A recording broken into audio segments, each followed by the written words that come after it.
अरविंद जय तिलक जी, दो स्थितियां हैं कि भाजपा को तय करना है कि ओम प्रकाश राजभर और दारा चौहान के बारे में क्या निर्णय ले। और ये जान लीजिए, दोनों लोग प्रतीक्षा करने वाले राजनेता नहीं हैं, ये जान लीजिए। नहीं, इन्हें आप बहुत समय तक गाजर लटका के नहीं हैंडल कर सकते ना।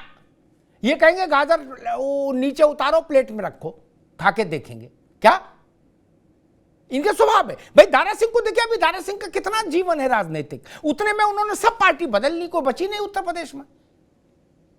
जयंत चौधरी की पार्टी छोड़ दो, सभी पार्टी बदल ली उनने। क्या सटासट वो ओम प्रकाश जी का है।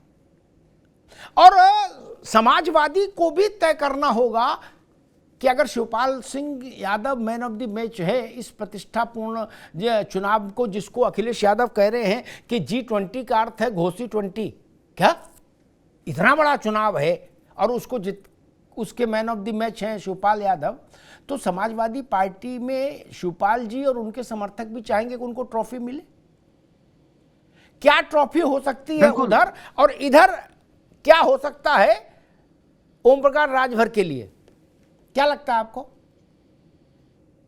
अमिताभ जी, हम लोगों के यहाँ एक कहावत है कि जो शेरनी का दूध होता है या तो सोने के पात्र में सुरक्षित रहता है या उसके गर्भ में सुरक्षित रहता है। तो ओम प्रकाश जी, दारा चौहान जी जो है वो सुरक्षित भाजपा के लिए तभी रहेंगे जब उनको कोई मंत्रालय पद दिया जाएगा। वो कह भी रहे हैं, मजेदार बात है कि वो पूरे ताल ठोक करके, सीना ठोक करके कह भी रहे हैं। और ये सच्चाई भी है कि वो लोग जो सपा छोड़ करके आए हैं तो ऐसे तो आए नहीं है। वह जो है पूरी कबूलवा करके आए होंगे कि नहीं हमको क्या मिलेगा तभी हम। अरे भाई, सांस्कृतिक राष्ट्रवाद की अलग जगह थोड़ी ना आए हैं। सांस्कृतिक राष्ट्रवाद और एकात्म मानववाद की चर्चा करने थोड़ी ना आए हैं। जी जी, तो वो पहले ही जो है बोल दे रहे हैं कि हमारे ऊपर वार हो, उससे पहले ही बोल दिया कि भाई देखिए हमको मंत्री बनना है। और आपने बहुत एक जो महत्वपूर्ण बात कही कि यूपी के नेताओं का वो नाम नहीं ले रहे, वो सीधे जो है उन लोगों का नाम ले रहे हैं जो शीर्ष पर है। यानी उनको एक भरोसा दिया गया। इससे बात यही साफ होती है कि लोगों को एक भरोसा दिया गया है कि भाई आपको मंत्री बनाया जाएगा, आपके लोगों को संतुष्ट किया जाएगा। कहीं ना कहीं ये इशारा करता है। अब घोसी के हार जीत से उनका कुछ लेना देना नहीं है। वो जिस चीज के लिए आए हैं उस चीज उनको चाहिए, वो पूरी जो है संकेत दे रहे हैं। तो अब ये भाजपा को तय करना है कि ओम प्रकाश जी को या दारा चौहान जी को किस तरह रखना है। वैसे भी देखिए, जुदा होने के डर से कोई दिल लगाना छोड़ नहीं देता है। ये फिर कहीं और किसी और से दिल न लगा ले, इससे पहले जो है भारतीय जनता पार्टी को तय कर लेना होगा। दूसरी चीज आपने सही कहा कि शिवपाल जी का जो जिस तरह से कह रहे कि G20 जो है ये घोषी 20 है, उनका सीधा इशारा है कि ये जो घोषी का उपचुनाव हुआ है ये हम अपने कंधों पर इस लड़ाई को लेकर के लड़े हैं, रण में उतरे हैं। वहां पर सांगठनिक रूप से और सैद्धांतिक रूप से जिस रूप में समाजवादी पार्टी उस नजरिए को देख ले, तो ये लड़ाई को हम जो है लड़े। तो ये इशारा कर रहे हैं और उस लड़ाई को एक बड़े फलक पर ले जा करके अपनी श्रेष्ठता को साबित करना चाहते हैं। तो निसंदेह जो है उनका अधिकार भी बनता है, उनका हक भी बनता है। उनके लोग जो उनके दुर्दिन में साथ खड़े थे, उनको भी समायोजन को लेकर के कहीं ना कहीं उनकी अपनी एक चिंता है, फिक्र है। तो यह भी समाजवादी पार्टी को, अखिलेश यादव जी को तय करना होगा, क्योंकि शिवपाल जी कोई सामान्य नेता तो समाजवादी पार्टी के लिए। लेकिन अरविंद जय तिलक जी, अरविंद जी एक मिनट, लेकिन एक बड़ी समस्या क्या है कि अखिलेश यादव उस ट्रॉमा से निकल कर आए हैं जहां नेताजी थे, शिवपाल जी थे, अमर सिंह थे, आजम खान थे, रामगोपाल यादव थे। क्या उसमें अखिलेश जी खो गए क्या? और वो कितनी लंबी लड़ाई हुई, वो सब करके आए। अब फिर पार्टी में दूसरा शक्ति केंद्र बन जाए, ये भी मामला थोड़ा कठिन है नहीं? और उससे कम शिवपाल जी को दिया क्या जाए? जी भाई, शिवपाल जी को आप सामान्य पुरस्कार नहीं दे सकते ना कि डायरी दे दे, पेन दे दे, एक गीता भागवत दे दे। नहीं, ट्रॉफी तो बड़ी चाहिए। भाई, तारिक खान को देना हो चलो कुछ दे दो, अभी नौजवान है क्या। लेकिन शिवपाल जी सांत्वना पुरस्कार से तो मानने वाले नेता है नहीं। अरविंद जी, बिल्कुल नहीं, बिल्कुल नहीं। हाँ, बिल्कुल आप सही कह रहे हैं। देखिए, शिवपाल जी जो है, आपने सही कहा कि जो पृष्ठभूमि है वह बहुत ही संघर्षों की रही है दोनों लोगों के बीच में। जिस तरह से पार्टी का टूटन हुआ, अलग पार्टी बनी, फिर किस तरह से नेताजी के निधन के बाद एक दूसरे के साथ कंधा जोड़ करके आगे चलने को तैयार हुए। अखिलेश जी या कोई भी बड़ा नेता कतई नहीं चाहेगा कि समानांतर कोई जो है सत्ता का केंद्र स्थापित हो, या जो विपक्ष में रहे या सत्ता पक्ष में रहे। तो इस चीज को ध्यान में रखते हुए, लेकिन जिस तरह से आपने देखा कि चुनाव नतीजों के बाद शिवपाल जी ने जय समाजवाद और जो है जय अखिलेश जिंदाबाद का नारा उन्होंने ट्वीट किया, उससे साफ जाहिर होता है कि वह जो है शिवपाल जी उनके नेतृत्व को अब पूरी तरह से स्वीकार लिए हैं। या यूं कहें कि ये इस इंतजार में भी हो सकते हैं कि आज पूरे विश्वास को जीत लिया जाए और भविष्य में कभी भी मोर्चा खोल लिया जाए। अमूमन ऐसा होता है, चाहे वह सल्तनतों में आप देखिए, चाहे सियासत में देखिए, लोग अपने वक्त का इंतजार करते हैं और वक्त सबसे बड़ा शय होता है। तो मुझे लगता है कि आज की तारीख में शिवपाल जी के लिए अखिलेश जी नेतृत्व के तौर पर स्वीकार है, लेकिन हाँ, उन्हें कुछ चाहिए ही नहीं, उन्हें ही नहीं केवल चाहिए, उनके जो लोग हैं उनको भी भरपूर सम्मान और ट्रॉफी चाहिए। ठीक बात अरविंद जी, मैं तारिक खान के पास आऊंगा। जो बात अरविंद जी तिलक कह रहे हैं उसका थोड़ा सा विस्तार लेके, हमें आपका नेतृत्व स्वीकार है, हमने ट्वीट कर दिया, चिट्ठी लिख दी, फोटो डाल दी, मान लो क्या, लेकिन हमको कुछ मिलना भी तो चाहिए। जो लोग हमारे नाम का सिंदूर लगाए हैं उनको भी तो कुछ मिले। राजनीति वैरागी संप्रदाय का खेल थोड़ी ना है। ना ना ना ना, ये परम आसक्त लोगों का सत्ता युद्ध है, परम आसक्त लोगों का सत्ता युद्ध महत्वाकांक्षाओं के बीहड़ में। तारिक खान, इसलिए बाकी सब बातें सुनने में अच्छी लगती, बोलने में भी अच्छी लगती हैं कि नहीं उनके हाथ मजबूत करो, इनके हाथ। आदमी कहता भाई मेरा क्या हो रहा वो बताओ हिंदी में। क्या भाई ये क्या किया था? 100 लोगों की लिस्ट दी थी ना शिवपाल जी ने, तब भी चाचा थे, ऐसा तो तब चाचा नहीं थे। टिकट एक ही मिली लेकिन लिस्ट तो 100 की दी थी। यानी 100 लोग प्रदेश में कहीं चाचा के नाम का सिंदूर लगाए होंगे, वो तो अभी तक भटक ही रहे बियावान में। तारिक खान, देखिए, समाजवादी पार्टी के संगठन की जो जिम्मेदारी है वो शिवपाल साहब संभाल भी चुके हैं, प्रदेश अध्यक्ष भी रहे और बड़ा उनका तजुर्बा है। हमेशा ये बात पार्टी के अंदर कही जाती है कि शिवपाल साहब के बराबर संगठन चलाने का जो तजुर्बा है वो और लोगों में उतने सक्षम लोग नहीं है। लेकिन अब ये तो पार्टी का निर्णय होगा, और जहां तक ट्रॉफी की बात है तो सब कुछ उनका है। शिवपाल साहब को सब कुछ देने के लिए समाजवादी पार्टी हमेशा तैयार रहती है। हम देखेंगे कि किसकी क्या भूमिका लोकसभा चुनाव में होती है, क्योंकि हम चाहते ये हैं कि बड़े प्लेयर्स हमारे मैदान में उतरे और रन बनाए, और शिवपाल साहब समाजवादी पार्टी के बहुत बड़े प्लेयर हैं, इसमें कोई दो राय रही नहीं है। उस पर पुनः मोहर लगी जब उन्होंने घोसी चुनाव जितवाया, और अब उनके लिए कोई बड़े रोल की तैयारी जरूर होगी, इस पे मंथन जरूर होगा, रोल उनको बढ़ा दिया जाएगा। एक चीज और कह दूं, क्या ओपी राजभर साहब का कहना मैं मंत्री बनूंगा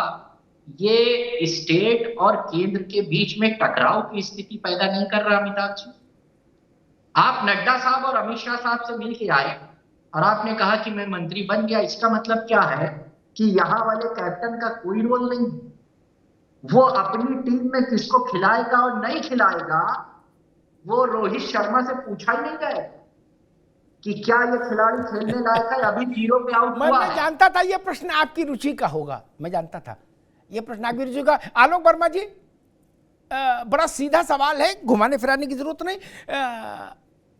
मंत्री दिल्ली में तो बनना नहीं, केंद्र में राजभर को मंत्री बनना है तो चिट्ठी जाएगी योगी आदित्यनाथ की गवर्नर को। क्या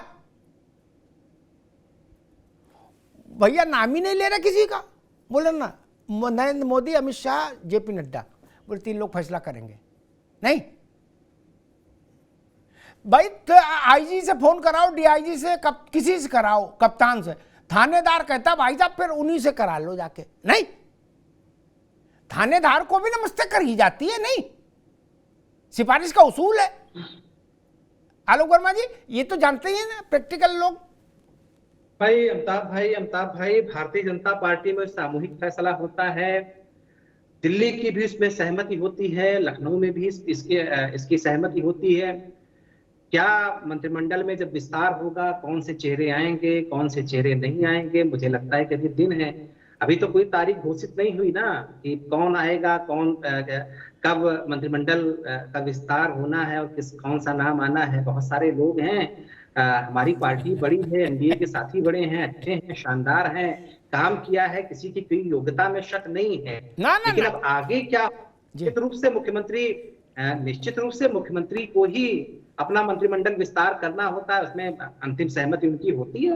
और वो तो राजभर जी काम कर चुके हैं, तो मुझे नहीं लगता कि और मुख्यमंत्री जी के साथ भी काम कर चुके हैं। अभी थोड़ा वक्त है, थोड़ा सा इंतजार कर लेना ज्यादा मुफीद रहता है। मुझे लगता है कि 2024 की तैयारी है, राजभर जी भी उसकी चिंता करेंगे और हम भाई भी देखो चिंता करेंगे। एक बात मैं बता दूं, मेरी समझ क्या कहती, हो सकता है मैं गलत हूं, आलू बाबू आ रहे हैं, तारिक भाई आ रहे हैं। एक बात मुझे जो समझ आ रही, भाजपा चाहेगी कि 24 लड़वाओ फिर अच्छा करेंगे। क्या ओम प्रकाश राजभर से कहे, दारा चौहान से कहे भाई 24 लड़वाओ फिर कुछ करो, पहले कराओ, करो कुछ दिखाओ भाई तुम लोग, फिर करेंगे, अच्छा करेंगे। क्या एक, और इन दोनों को जितना मैं जानता हूं व्यक्तिगत तौर पर, राजभर और दारा चौहान को, ये भी जानते कि 24 के बाद कौन किसको पहचानेगा भैया। क्या वो कहेंगे ना 24 में निकलेंगे तब पहले लाओ, अरे भाई कलेवा कराओ तब ना निकले, बोले नहीं खेत जोत के आओ और पहले नाश्ता तो करा दो तब खेत में जाए। भाजपा कहेगी नहीं पहले खेत में हो आओ, वो कहेंगे पहले कलेवा करा दो। अरविंद जेतलक जी गलत तो नहीं कह रहा, जो मैं समझ पा रहा हूं। जी जी बिल्कुल बिल्कुल। अमिताभ जी जो ओम प्रकाश राजभर ये सिंदूर ही लेकर नहीं, पूरा सिंदूर का डिबिया लेकर के चलते हैं और किसी समय पोंछ करके किसी और के नाम का लगा लेंगे। गमछा इसीलिए रखते हैं पीला, इधर से पहुंचा दूसरा लगाया, बोले आ जाओ। जी, वो सदा सुहागन बनने के लिए और हमेशा वैधव्य के लिए तैयार रहते हैं। वो हथेली पर लेके चलते हैं, उनका दाहिना हाथ क्या करेगा बाएं हाथ को पता नहीं चलने देते हैं। तो वो उसमें के राजनेता हैं और मौके की तलाश में जो है परमानेंट लगे रहते हैं।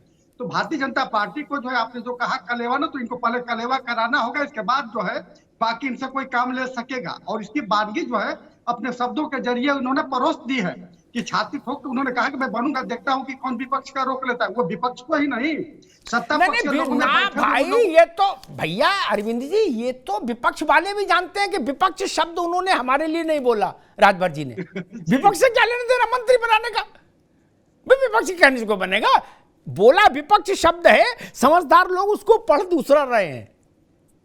आर्कवंशी जी ठीक बात है ना, विपक्ष बोला है चूंकि अभी रहना है मोहल्ले में, लेकिन विपक्ष भी जान रहा है कि हमसे कोई लेने देना नहीं इस बात का, मंत्री बनने नहीं बनो।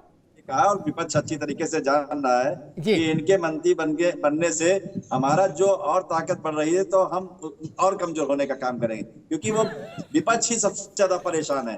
और रही बात, अभी समाजवादी पार्टी के प्रवक्ता कह रहे थे कि एनडीए में कई फूट और दिल्ली और लखनऊ तक बता रहे थे। अरे भाई, अपने समाजवादी पार्टी को ही रोकने का काम करिए। कल स्वाभिमान समाजवादी पार्टी का गठन हो गया, आपके नेता से ही लोग बहुत नाराज हो चुके हैं, अब आपके नेता को भी लोग छोड़ के जाने लगे हैं। तो हम लोगों की चिंता कम करिए, अपनी चिंता करने का काम करिए। हम लोग बहुत मजबूती से एनडीए के गठबंधन को, आपको ये पता लगेगा। आप ये मत सोचिए कि आपके नेता का, अखिलेश यादव जी का और शिवपाल जी का कोई जादू चल गया है।